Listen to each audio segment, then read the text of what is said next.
It's interesting. I would say what you're saying is our ingredients within that skill. And the number one thing was interpersonal skills. People still do business with people that they want to do business with. You are selling yourself to a very large extent.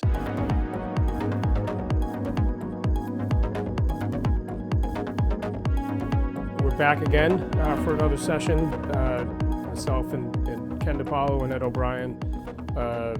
We're enjoying recording these podcasts. And again, we'd ask that if there's any topics or if you'd like to come on and join us, we would love to have you. But trying to make these informational, some thought leadership sessions, but also keep them fun and light. So I think we're gonna do something a little bit more fun and light than we've done in the first few sessions. So Ed, I'll let you kind of jump into what the subject's going to be on this next one. I know since our last podcast, though, that plant behind you, the little one, needs a little bit more water. You know, that's Angela's. That's not your job department. description. Anyway, hello everybody again, and we talked about many times about what subjects and things we talk about, and one of the things that we're going to kind of talk about today is sales, and it's kind of interesting because I've spent my entire career in sales. I think Kenny as well. I'm thinking might have had an entrepreneurial venture there at one point, but that's also sales because you have to. Which was also sales, exactly. It's all sales because you got to bring the revenue and pay the bills. And I started this rep firm in 1986, but prior to that, my first job out of school in 1979 was strict commission sales, and so I'd like to talk about a little bit about that because it is our profession, and we are professional salespeople. And I would say, we've covered the gamut over the years. And, I almost want to bring people into a time machine for 1 second here to tell you, kind of how I started. And I wasn't your typical, career salesperson starting out because, first I thought you'd get a company job and they train you, you get a company car, you get an expense account, you ride around the territory, and you go from there and you become a vice president of sales, et cetera. And it's still a very good track, and many, many people have taken that track. And obviously there's nothing wrong with it. But the other side was when I got out of college and took my first sales job, it was commission only. So, if I didn't sell it, I didn't eat. Very, very brazen thing to do right out of college without any guarantee of income. But probably the best time to do it, right? In hindsight, but not at that time. It didn't feel like that because your friends are getting jobs and they're getting banking jobs and they're getting management jobs right out of college. But, when I got out of college, we had paper orders. There was no computers. There was no iPhones, Blackberries, cell phones. We were living on payphones, and our automobile was our high technology. And we would have a, form, whatever form that would look like on an order form, whether it be 8 by 11, and it would have carbon copies in between them. And, so when you wrote an order, it'd be 4 copies, one for the office, one for the customer, one to go to, finance, one to go to, accounts receivable, whatever it was in the form. And obviously the carbons, when you took your pen, you would sign it and write out the order and have them sign it. And I bring this up because there's 2 schools of thought today, and this is really where I want to pick your brains, Kenny, because you have been the person that has transitioned through all of that as myself, but you and I have been together for 20 years, and you had a sales career before that, and I think it's going to be very interesting to know what your opinion is on this. But, crystallizes the 2 types of sales today. There's, all kinds of sales. There's a plethora of stuff about sales, but, are you a hunter? Are you a gatherer? Are you business development? Or are you a, true salesperson? And what defines a salesperson? And what does the person today who's getting sold to, what's their picture of a salesperson, right? When I started, the typical salesperson is, we used to call him Cecil Farquhar. because of some corny name. He wore a corny suit, and he's probably in a car dealership trying to sell a car, right? So that was Mhm. always a lower expectation of what a salesperson was. And it probably wasn't very professional when I started, unless you had those big corporate jobs. And I bring this because when you're selling a product that you have to close, we used to be hard closers. We had the pressure for 30 days, 60, 90, a quota every month. Did you hit your quota? So we ran around our order pads. Our closing lines were, yeah, we would do all the things. They need a solution. They need this. They need that. We actually would pre-write the order knowing what they would want before we walked in. And then we try to talk them into it because that's the only product we had. And then our closing line would be like, oh, so you would agree with that? Yeah, yeah, yeah, yeah. Okay, you want to sign that? You want to use my pen or yours? Or press hard, third copy's yours, and these were our closing techniques, the hard pressure, and everything was about a hard pressure close. In today's world, it's nothing like that. There are still those jobs out there, of course, but it's been interesting over the years how it has really grown and evolved and what it really means to be a professional salesperson. So with that said, I kind of set the stage for you to take yourself from, 0 to now, and what have you seen over the years has changed as far as your experience in selling and what works and doesn't work. So, well, first of all, let me give you a quick background in what my sales experience has been. Right. So, started out, never intended to get into sales, quite honestly. Started out in a completely different business, the textile business, which was nothing like what we do today. Um, but I spent quite a long time doing that. Um, and then obviously, went from that into distribution and datacom. Also, you know, But weren't you selling in the textile business as well? I was selling, but right, it's a completely different type of sale, right, than Right. what we're doing today. Um, so kind of went from that So selling right. in that So what business. was different about it when you say it was different?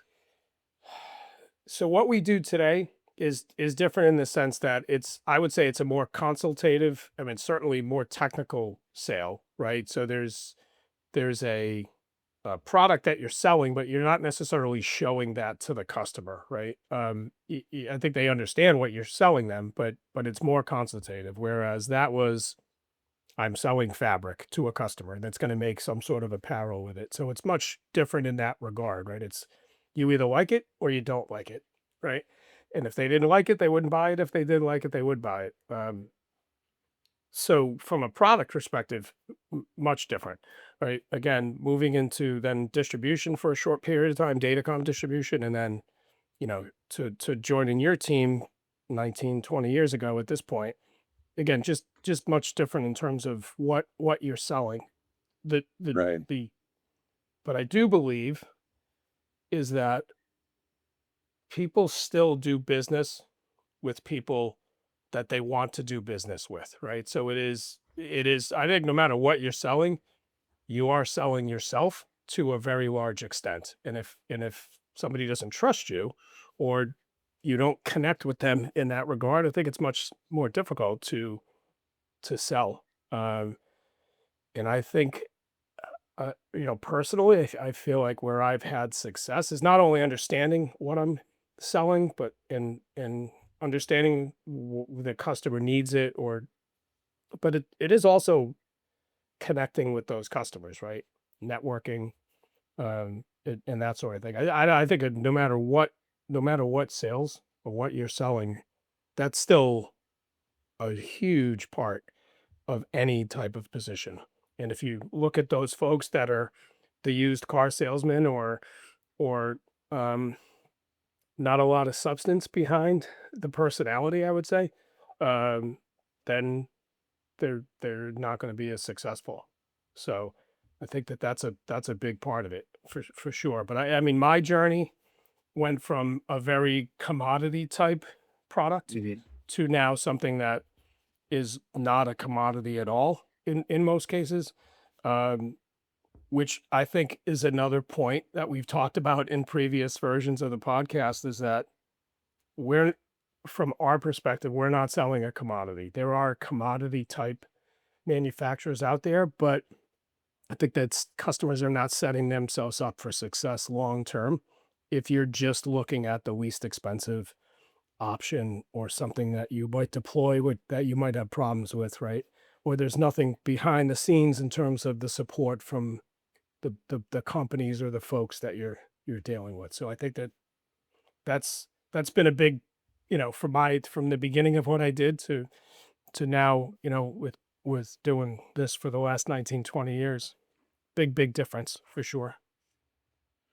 Yeah, yeah, I would agree. I think in the past it's been much more transactional in Mhm. sales in general, whether commodity or not. But even in the commodity selling business, and even in our business, which could be seen maybe as a commodity, it really matters. Like you said, on the depth and the sincerity of the person that is selling. Now, one of the things I really learned quickly.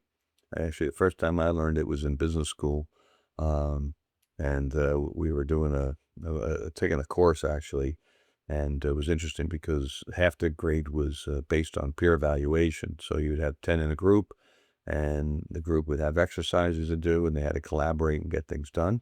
And then you rotated through the entire class, 40 kids in class, and you'd spend half a quarter of the semester in this group, and then you'd switch groups. So every group was a new set of people, and they graded you, evaluated, gave you constructive criticism. We videotaped. You had to watch yourself over.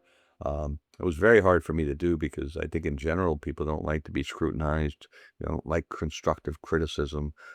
Sure. Um, but it was interesting because it changed my paradigm in my head about what leadership looked like, what was effective people, and what mattered. And what mattered, believe me, what do you think the number one thing that came out of that? Not only that, it was backed by industry surveys, meaning this course was designed, you know, basically to do this, business leadership format by talking to other executives throughout the country, and it was a standard course through all business colleges throughout the country.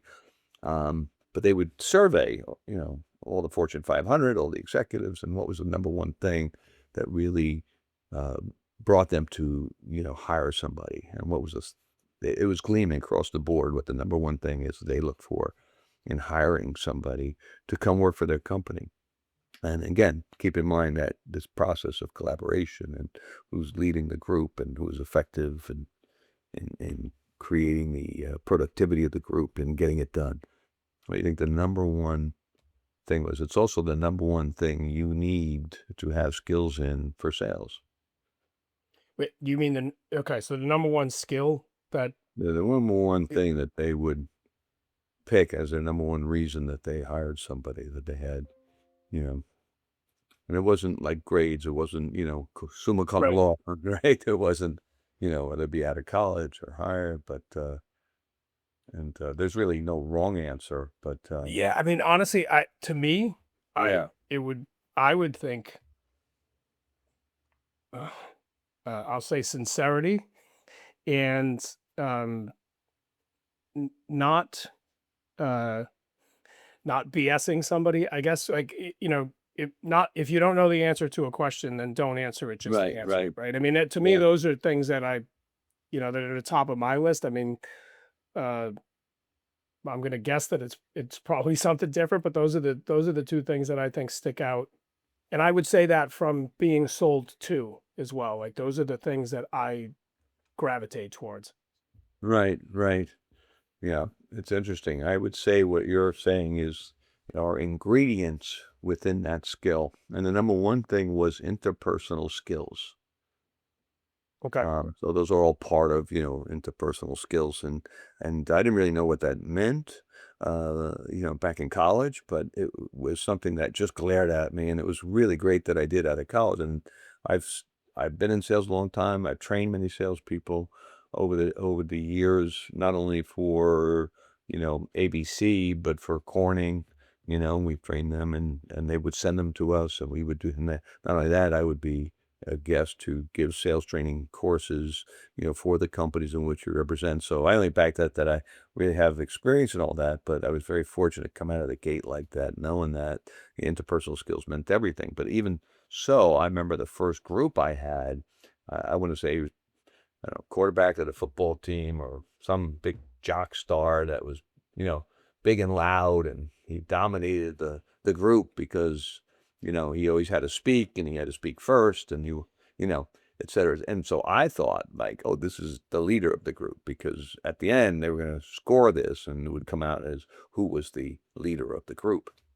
Now I'm thinking, oh, this guy for sure, man. And not he'll kick our ass after school, But it turned out he wasn't the guy. It wasn't. It Hmm. was the person that was an effective listener, that was a good collaborator, That that you beat me continued the to it. I was just gonna conversation say to that. be productive, that Mhm. wasn't bullying anybody in a conversation because they had to be right and somebody had to be wrong. And it just really opened my eyes to this whole process, and the fact that this survey across the country was reiterating these interpersonal skills. Um, and what does that mean? And I've trained, again, been trained, done training, and I had the opportunity to be sold to. When I was with GE, I had to buy millions of dollars worth of products and approve vendors and communicate with them and have them come to see you. But it's really, and at the end of the day, you got to bring value. But how do you get there? Some people won't even get the opportunity. And there's all kinds of little things that we would talk about, like if you went into somebody's office, you look around, look at the picture. Oh, he's got a sailboat. He's into boating. Look for common interest. But again, your biggest point are sincerity, and you mentioned it before, is trust. Do I trust what this person's telling me? And that is the biggest thing, especially when it comes to sales, because that's what separates somebody from being a Cecil Farquhar car salesperson, because I don't think anybody tr- truly who walks into a showroom and trusts a used car salesman or a new car salesperson. Right. But in our business, trust is key. That I believe in what they're saying, and then they'll come back for seconds, and then you could become their subject matter expert because they like doing business with you, and it's really neat and things of that nature. I look at someone like yourself, Kenny, and I've seen you, shall I say, um, you know, I don't want to say grow up in sales because you came, established, but watch you I go. think you could say grow up in sales for sure. And of course, you know, you're under my tutelage the first couple of years, and but we had fun at it. But I look at someone like you, and you know, your best asset that you had when you first started with us, and from the first time I met and talked to you, was that you were easy to talk to. You're very much like my brother. You could make it light and fun, but serious, right? But Hmm. you can count on you. But I think you could say today that everybody loves doing business with Kenny, right? And you I just have hope a way so. about you to make them feel comfortable, make them feel confident, and they want to be with you and they want to do business with you. And not only that, but they want to go to your house and play bocce ball, right? Uh, they're and I've had that same experience too, on my side. And it's kind of a good feeling when you know that, not only do they now trust you as a true business partner, but trust you as a friend, right? And It- and I think yeah, it was. you've got that innate in you, and then I think is one of your key ingredients. And everything Mhm. else you have to do. You have to still study. You still have to be an expert. You have to know your product. You have to, be technical in nature. But that's what It's- shines through to me when I think of you. I think the other, a couple of other things that I would say is you have to be there after the sale, right? We're not in this for a one shot deal and then move on, right? You have to be there after the sale to make sure things get delivered or make sure things get executed, or if there is a problem, the problems get addressed immediately. You also have to be willing to deliver bad news, right? I mean, I know it's a cliche Right. saying, but bad news is better than no news, right? So don't leave the customers hanging, and Mm-hmm. head any potential problems off as early as possible, right? I mean, that's all part of it as well, right? You can't just be there when the times are good. You have to be there through, you know, potential, I'll say, recovery efforts if something goes awry. But I think that's where you gain trust as well, like knowing that you always have your customer's best interests at heart. Um, yeah, and I think everything else after that kind of falls in place as far as the personal aspect of it, um, as well. But it's all part of the package for sure. Yeah. And yes, I do love to play some bocce also, so Yeah. that's not a bad thing either. You're a good host. You're a good host. We know how to do that part, don't we? We know we throw good parties, but we're more than that. But yeah, you bring up an interesting point because I see kind of a tie what we were talking about in our earlier podcast, with supply chain and collaboration and partnership with your customer, to what you're speaking of. And you've heard me say this a million times, that um, you know, and I think this is what separates, the chaff from the wheat, I think, when it comes to top selling sales professionals. And that is that we look at the customer saying, take when I started, I looked at fiber, I had the, you know, probably not a different approach, it's just a different mindset at the time in my life was I started this rep firm business and it was very serious because I had to succeed.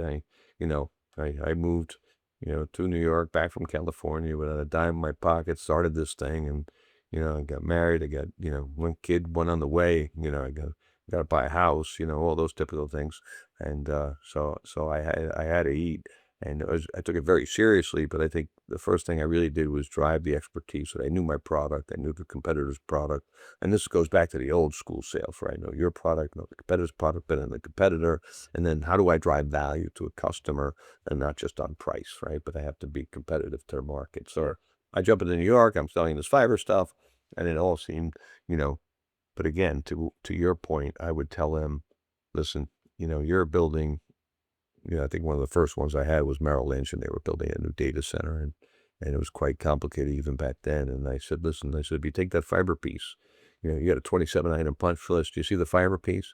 That's our problem. You give that to us. That's our problem. You could take that off your list, Sure. put your head on the pillow at night, and if it comes up fiber, you don't lose any sleep, okay? I lose the sleep. But I took it seriously. So things like get down to nitty gritty. Back then, it was over couplers for fiber connections. Sure. Some are screwed on, some are snap in, some are this, some are that. And I looked at the environment. I said, I think this is the best choice for you, and we have to live with it, and we have to get it, and we have to deliver it, and we have to. But they started to be able to rely on the follow through. But I was so anal about it that, I remember Corning and the people would be on Corning and I'd call them up and, I would get people that were aggravated with me because I knew what the client needed. They agreed. We had to get samples or we had to get the order. We had a promise delivery commitment. It's not here. Did you check it? And back then it was like, the one thing about large corporations in America or large corporations or even big middle-sized companies, I don't care who you are, even regional distributors, if you're not organized, if you're not focused on the customer and you're not doing those things, well then, it's easy to hide behind that, especially when you're at a desk and you got a big corporation with many departments. It's easy to say, hey, I got 16 things on my desk yet. I'm not going to look at that today. That was my job, to call them up and bug them and say, hey, right? So I became the nuance, but again, it was shoot the messenger every time, don't shoot the messenger. I was just telling you what the customer needs. But again, it's that tenacity as an individual, and you've got that as well, to make sure that your commitment came through, right? And, I just think, like you said, you got to be able to communicate. And if it's not happening, you got to tell them as soon as possible, that you're not meeting something or part of that commitment or whatever it is. But you have to deliver the value that you promised up front. And that's the challenge. Even today, it gets harder and harder to do because the world has gotten used to, I hate to say it, you know, things not happening. Right? And, people, mediocrity sets in a little bit where we get used to it, we get complacent, why push? I got other things that are more important, you know. My sister's uncle's brother is in town and he wanted me to take him out to eat, and I had to go buy a suit at the same time. Don't you see I'm busy? So, but I mean, Well, there's a lot of that going on around and, how do you shine through the noise? And I think that's the best way to do it is just be consistent, keep your yeah, I'd commitment. say nothing against the rest of the country, but there's no urgency like a New York city You urgency, bring up a right? good point. It's not the same in other parts of the country. And, again, I know we've talked about how, we've got our customers are planning further in advance. But one of the other things that has happened, I think we see it, is there still is kind of that a little bit of that Amazon mentality where, hey, I can order something and maybe even get it the same day if I need it, Another good right? Or point. Yeah. certainly Yeah. tomorrow. And uh, I think, try sometimes get, having people understand that that's not the case in all businesses or in all aspects. But I think we've been pretty fortunate where we haven't had that too much, but it's definitely out there to a certain extent. Yeah, I think we're fortunate too in the companies that we represent because they shine above and they kind of parallel, in a very big sense, what we preach, right? I mean, in both companies, right? And well, three companies, even Airspan, which is relatively new, they have that kind of mindset. There's a lot of companies that don't run like they run. So it's interesting that you say that. But yeah, my Well, line. and I, Go ahead. I, I was gonna say, the companies that we represent focus on what they're good at, and they're not, Corning's a fiber company. We heard Mark Watkins from Airspan say we're a radio company, right? Right, That's is what they right. focus on. Eaton is involved in more things, but they're all under that umbrella that all feeds the same market. So you kind of know what they concentrate on. They don't go out and acquire companies that are not a good fit within the umbrella. So All right, keeps them Kenny. So focused on what they're good at as well. as we come to close here, right? And again, I would love to pick up this almost on maybe a separate podcast. We'll see what the reactions look like. But I think professional selling skills, sales, there's a lot less focus on that today. I mean, I could go 20 years ago and there's all kinds of, you know, kind of like Avcom for sales, you know what I mean? And we had industries, stuff, and there was things you could join. I'm sure they're still there, but it just seems like, and I'll say this in closing, sales in today's world is a little bit more complicated because you still have to be, I think you have to be both of those things. You have to be driven, most salespeople don't think they could affect the cycle of the sale, meaning it's going to take 8 months. It's going to take 8 months. That there's nothing they could do to accelerate that sale. And that's so far from the truth. So the more I can accelerate, the more I can sell, the more I can get, 8 days in a week. That was always the key. And that's a hard pressure. Nobody's trained like that anymore. On the other side, they're trained to collaborate and, be a kind of a company ambassador, bring it to market, go to events, meet people, network, get trust in the network. And that is all very powerful today, but that's also much more ambiguous to put value and credit on there. And not only that, what will they do with that? Will they do that to help them accelerate?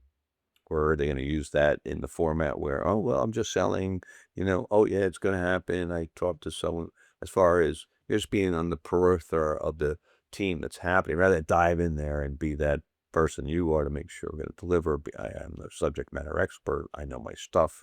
You can count on me. But I think you have to be all those things. So in closing, just to make it a little bit more light and fun, give us your craziest or favorite or funniest sale that comes to mind Oh, in geez. all your career. What would, Um, what would trickle to the top to say, oh, I remember that one? oh man, I don't know, Eddie. You kind of put me on the spot. Um, You think about it, I'll tell you one of I mine, gotta right? continue to think about it. You may have heard this one before, but I think it's probably in my earlier years when I started the rep firm, and it wasn't even Corning at that point. It was Secor, joint venture between Siemens of Germany and Corning, Secor, and Columbia University was going out to bid. And Columbia had this, campus where they had all these tunnels dug with a track to hand push, to show you how old the institution is, on tracks, the coal cars, because every Hmm. building had a coal furnace in it. So they were going to use that to loop and connect all their buildings, because nothing was connected with fiber. Fiber was brand new. Let's connect it with all fiber. And, this one guy, his name was Bill Chen, and he was a very stoic. He was very poker face, shall I say, close to the vest, hard to read. Couldn't even develop any kind of interpersonal reaction with him because he was all serious. It was questions, answers, no cracking smiles, no nothing. And I had no idea where I stood. So I kept calling him, and I kept doing the things, trying to bring him value, show him the products, etc. And, we had that product van that we always had. And I decided one Friday afternoon on my way home, going over the GW Bridge, which was not far from his office in Columbia, up there at the 115th Street, right, in Harlem. I said, I'll get the product van. I think I'll just swing by. It was like 5 o'clock on a Friday. And, as I know Bill's in there, he's a workaholic. He's always working. He's got this big project. Let me just go there. Maybe he'll be in. So there he was. He was there. Brought him out to the product van. We showed him everything. We went back up there.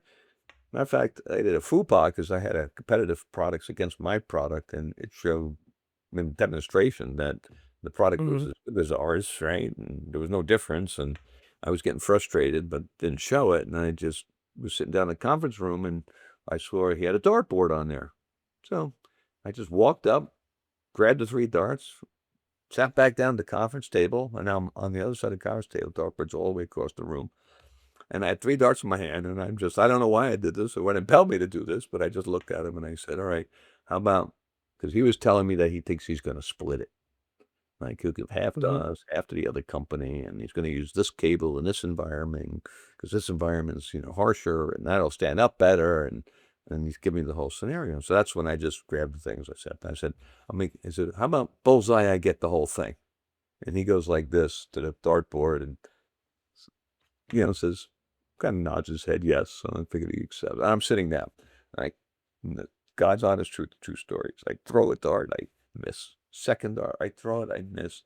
Third dart, like a little kid, I get a bullseye. I turn around, I look at him like this, and he goes, guess you get the whole thing. And how long we've been servicing that customer, right? Oh, God, yeah. I'll tell you how long, since 1990. So we're talking about 36 years later, and it's still a very strong account for us, right? Yeah, of course. All right, you get one? You find one? I'm gonna have to wait until the next podcast, Eddie. I gotta think. All right, on we'll it. give you more time to think about it. Okay.